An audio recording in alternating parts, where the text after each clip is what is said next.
अच्छा, मैं जब छोटा था ना तो मैं बहुत डल स्टूडेंट था। I can say this with 100% confidence. अपनी पूरी सोसाइटी में जितने भी लोग रहते थे शायद उनके बच्चों में सबसे ज़्यादा डल मैं था। और पढ़ाई भी बहुत फारिग सी थी।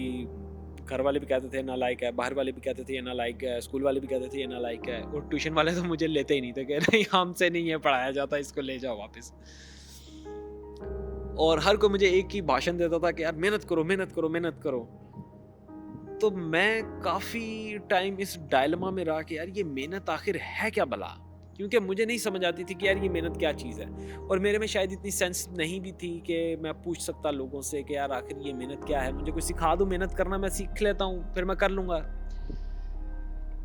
और मुझे उस पे ये बात बड़ी सुनने को मिलती थी कि तुम्हारे कज़िन्स जो हैं उनको देखो, तुम्हारे वो डॉक्टर बन रहे हैं, वो ये कर रहे हैं, वो कर रहे हैं। नाउ द थिंग वाज़ कि मैंने जब इंटरमीडिएट किया घसीट-पसीट के, तो मेरे वालिद साहब ने कहा अब तुम बीकॉम करो और फिर सीए करना। मैंने कहा मैंने नहीं करना बीकॉम, मैंने कंप्यूटर्स वगैरह करने हैं। तो आईसीएस वगैरह करूँगा मैं, तो मुझे उन्होंने कहा कि नहीं तुम्हारे में वो सेंस नहीं है। थोड़ा-सा मैं डिसहार्ट तो हुआ, लेकिन फिर वही बाप-बेटे की लड़ाई में बाप ही जीत जाता है ज़्यादातर। तो मैं भी कॉमर्स मैंने ऑप्ट किया, और लेकिन मैंने अब्बू को बोला कि बीकॉम नहीं मैं करूँगा, मैं डायरेक्ट सीए करूँगा। मैंने एसीसी में एडमिशन लिया, कुछ पेपर्स पास किए, सीए में एग्ज़ाम्शन ली, और मैं जाके उनके मॉड्यूल में एक बैठ गया, और मैंने वो मॉड्यूल जब क्लियर किया तो मैंने कहा नहीं भाई, हमसे ना हो पाएगा ये हमारे this is not my cup of tea. छोड़-छाड़ के मैं वापस आया तो मुझे फिर वही वाली गालियाँ, ये मेहनती नहीं है, ये मेहनत नहीं कर सकता, ये नालायक है, दिस एंड दैट। बाकी कहाँ के कहाँ निकल गए, ये इसने हमारी उम्मीदों पे पानी फेर दिया and all that stuff. Now the thing was कि मेरी मोस्ट ऑफ द फैमिली जो है वो बहुत ज़्यादा वेल सेटल्ड है, फॉरेन्स में सेटल्ड है मेरे कज़िन्स वगैरह और उनकी फैमिलीज़, और पाकिस्तान में भी बहुत ज़्यादा बहुत बड़ी-बड़ी जगहों पे मतलब मेरी फैमिली है।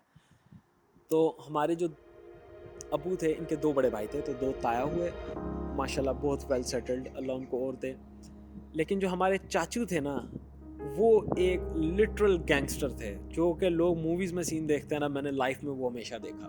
और उनको कोई भी पसंद नहीं करता था, उनसे हर कोई कहता था कि इसके साथ ना मिलो, ये बच्चों के ऊपर बुरा असर है, ये है, वो है।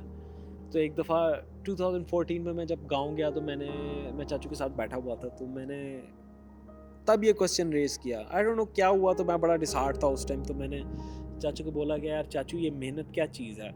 मुझे नहीं पता कि मेहनत क्या होता है। हर कोई कहता है मेहनत करो, लेकिन कोई बताता नहीं है कि कैसे करना है। तो चाचू हँसने लग गए, तो मुझे कहते हैं कि ये जब ज़्यादा लोगों को अकल आ जाती है ना, तो फिर ये किसी को कोई चीज़ समझा नहीं पाते। तो कहते हैं चलो मैं तुम्हें बताने की कोशिश करता हूँ, हो सकता है तुम्हें समझ आ जाए। तो उसके बाद जो उन्होंने मुझे बात की, वो आज तक मैंने अपने अपने माथे पे लिख ली। तो कहते हैं यार जब इंसान अपने सर्वाइवल के लिए हाथ पाँव मारते हैं ना, तो उसको बोलते हैं कि वो काम करने की कोशिश कर रहा है। और अगर उसको उसमें मज़ा आ रहा है करने में, और वो अपना ज़्यादातर टाइम उस काम में गुज़ार रहा है, तो उसको बोलते हैं कि यार ये दिल लगा के काम करता है। इसके बाद वाला जो प्रोसेस है उसको बोलते हैं मेहनत।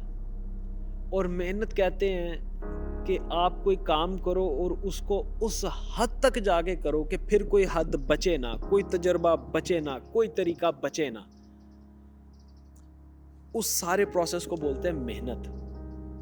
और ये हर बंदे के बस की बात नहीं होती, लेकिन हर बंदे की बस की बात हो भी सकती है अगर उसके पास उतनी स्ट्रॉन्ग रीज़न हो वो काम करने की।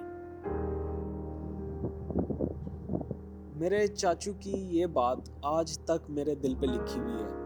मैं ज़िंदगी में अगर कोई काम करने की कोशिश करता हूँ, तो मैं पहले ही ये नोटिफ़ाई कर लेता हूँ कि मैंने इसमें मेहनत करनी है कि नहीं करनी।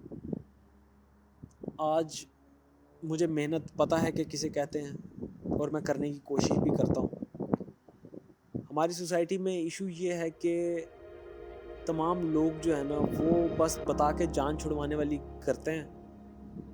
ट्रस्ट किसी चीज़ का, या आई वुड से किसी चीज़ का स्पिरिट जो है वो कोई बताता नहीं है, कि लोगों को खुद भी नहीं पता कि किसी चीज़ का स्पिरिट क्या है।